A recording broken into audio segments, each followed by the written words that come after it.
So we're getting ready to move the sheep. We actually brought all the rams over in with the ewes today. All right, so we got everybody back in one pen again. Got the rams back over here with the ewes. Got this huge paddock for them. They have been running all over. Oh. Fighting action here.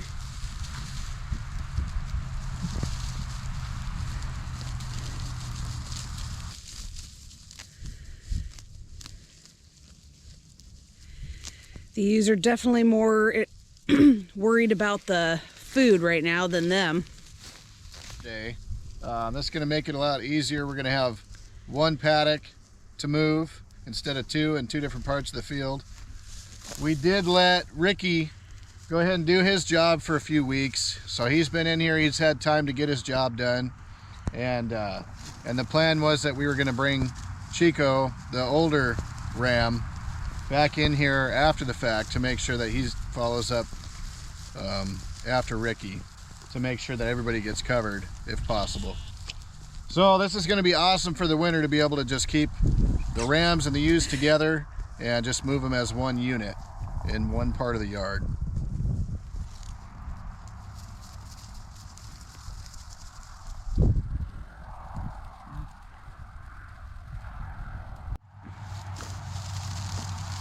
Alright, so for those who haven't been on our channel before, we practice adaptive grazing, or at least our version of it, and really what we're doing here is we're calling it lean grazing, because we don't run with tractors, we don't have a barn, we don't have a corral or handling equipment. So what we're trying to do is we're trying to see if we can run these sheep with some regenerative agriculture practices to help our pastures out, and do it without wasting any money and without wasting a bunch of time. So come along and check out how we set up our fence. We got Gallagher sheep net. We move our sheep net at least every day or every other day. Sometimes we move it a couple times a day depending on how thin the forage is in the area. But we got the rams in here with the ewes now, so we're probably going to be moving them a lot quicker, but since there's higher stocking density at the moment. Each section of this sheep net is 164 feet long, and typically we'll set up 2 sections of sheep net per paddock. Make sure you guys like and subscribe to our channel if you guys like this content. Make sure you get a notification next time we make a video. When you're setting up your fence, one of the main things you got to make sure of that your fence is tight. You want it tight on the bottom so that it's tight to the ground. You don't want any big gaps. You want to make sure that the fence is tight back and forth too. So if you have a big droop like this, that's not good.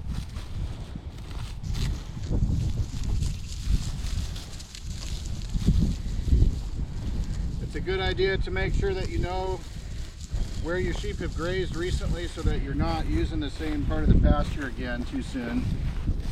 We try and give them at least 90 days. So we try and give them at least 3 months, if not 4 months or more, before they end up back on the same section. And that is for 2 reasons. One of the reasons is for parasites. You want to make sure that you are putting your livestock on fresh ground. You don't want to keep putting them back in the same place where they have feces, and because that's a really good way to make sure that they're going to end up with worms and other kind of parasites. So if you're letting them graze on the same ground for weeks at a time, then you're gonna probably have to include, you know, worming and antibiotics and stuff like that in with your regular routine. And that's something that we don't do here. We don't have to worm our sheep. We don't have to give them all antibiotics. We're not on some medication schedule. It's completely unnecessary because they're always on fresh ground. so they're not eating worm larvae and parasites and wallowing in their manure. They're on fresh, clean ground every single day. The second reason being your pasture health. You want to make sure that you give your grass time to recover. And that's something that you really got to pay attention to. A lot of learning about how to care for your particular land, for your pasture. Everybody's land is a little different, so it really has a lot to do with observation. You really got to be out there observing the changes throughout the seasons and the changes that happen after you graze your sheep on every different little area, and you really want to keep track, you know. So for us, making these videos is twofold. We get to educate other people with what we're doing, and it's also a record for us to be able to go back and look and see, what did our pasture look like a year ago, what did it look like 2 years ago, and what did it look like at different seasons before and after we grazed the sheep through a spot.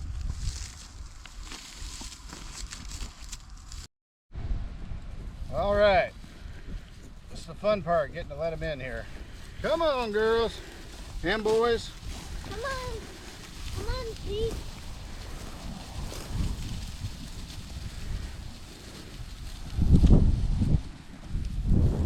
There you go. So, looking at this area that they're in, we don't have a lot of good grass growth right now. We're well past the growing season at this point. We got a little bit of fescue growing here and there. So we're just leaving them in here long enough to clean all that up. We're going to move them back down to the tree line where there actually is a lot of growth. Well, there's still a lot of long grass over there. And then we're going to keep working our way around the tree line, and we're going to end up across the road here in some really good grass. When I first let the rams in here this morning, man, they were pretty excited. They wore themselves out. They all had their tongues hanging out. Once they wore themselves down, they settled down pretty good, and they're all getting along, and they're not chasing the ewes quite so much right now. I have a feeling that'll probably change within a week or so. They'll probably get all excited again, and it will be back on. But this is kind of an experiment to see how these rams are going to do. I know all the different sheep have their own personality, and some are going to do a little better than others. So we'll just have to see how everybody gets along. The concern is that the rams are going to be a little bit too obnoxious to each other, but so far so good. They haven't at all. They chased the ewes around and had their fun and wore themselves completely out, and now they just want some food. Our big guy over there, Chico, he's pretty mellow for the most part anyways. We got really lucky with him. He does the job, and he's just not super aggressive or hostile to the other sheep. So one of the benefits of raising your own livestock is food security, and that's something that everybody should take pretty seriously. You know, I think about what would happen tomorrow if the grocery stores were closed. And as a husband, as a father, you got to take those kind of things seriously. You hope that never happens. But seeing what happens in other parts of the world, you know, we're blessed in this country, but we're not immune to those kind of problems for sure. Just seeing back in Washington, seeing the grocery store, you know, get hit for water and toilet paper and those kind of silly things for get an egg for me in there. It was eye-opening. Just to see how quickly people can think that there's a collapse happening and react in that way. Next thing you know, everybody's got shopping carts full of meat and toilet paper, and that stuff's cleaned out of the grocery store quick. So we can't sit around thinking that it can't happen here. If you're a husband and a father, you really got to make sure and consider those things. Do you have a garden? Do you have meat in the freezer? Do you have a way to get those things if the grocery store is closed? The more that we don't have to rely on the grocery store, and we actually can just go out into our own yard and pick vegetables, harvest a lamb, whatever we got to do, the better off we're going to be. So that's a huge benefit of a system like this. And part of the reason why I like making these videos and showing what we're doing is because it really doesn't cost a lot. You got the cost of the animal, you got the cost of the fencing and a charger, and other than that, for the most part, that's pretty much it. The other part is your time, and that can be considerable on certain days, but for the most part, it's not that much time. You know, if you're able to get up on your feet and get out in the pasture for an hour a day, maybe, something like that, a lot of times it's not even that long. But it's possible to do this without wasting a ton of money. You don't need to buy a huge barn. You don't have to buy a tractor. You don't have to have any of that stuff.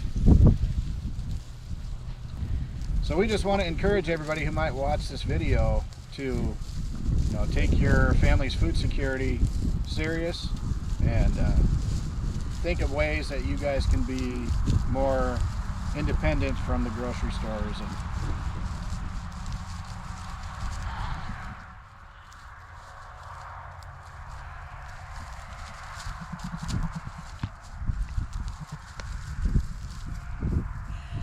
strange. Oh, Joy.